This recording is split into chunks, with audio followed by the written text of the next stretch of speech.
तर तिकडे नाशिकमध्ये देखील निकालापूर्वीच देवयानी फरांदेंच्या विजयाचे बॅनर्स लागलेत। शहराच्या मध्यवर्ती शालिमार परिसरात समर्थकांनी ही बॅनरबाजी केली आहे। निकालाआधीच कार्यकर्त्यांकडून फरांदेंना शुभेच्छा देण्यात आल्यात। मवियाच्या वसंत गीते आणि महायुतीच्या देवयानी फरांदे यांच्यामध्ये ही लढत होणार आहे। मात्र निकालाआधीच कार्यकर्त्यांनी देवयानी फरांदे यांना शुभेच्छा दिल्या।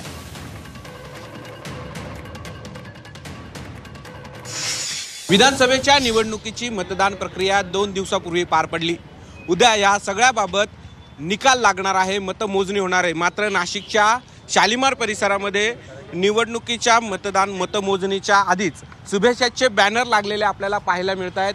नाशिकच्या शालिमार परिसरात असलेल्या काही कार्यकर्त्यांनी हे देवयानी फरांदे ह्या विद्यमान आमदार आहेत त्यांच्या विजयाची जी आहेत बॅनर लावल्याचं आपल्याला पाहायला मिळतंय। यात देवयानीताई फरांदे मध्य विधानसभेत सलग तिसऱ्यांदा आमदारपदी निवड झाल्याबद्दल हार्दिक शुभेच्छा अशा आशयाचे बॅनर जे आहेत ते लावण्यात आलेले आपल्याला पाहायला मिळतात। यामुळे नाशिकमध्ये या सध्या या बॅनरची जोरदार चर्चा सुरू आहे। खरं तर राज्यभरात अजून निकाल लागणं बाकी आहे, मतमोजणी बाकी आहे। मात्र या आधीच काही उत्साही कार्यकर्त्यांनी विजयाचे बॅनर लावल्याने नाशिक शहरासह जिल्ह्यामध्ये या बॅनरची चर्चा सुरू आहे।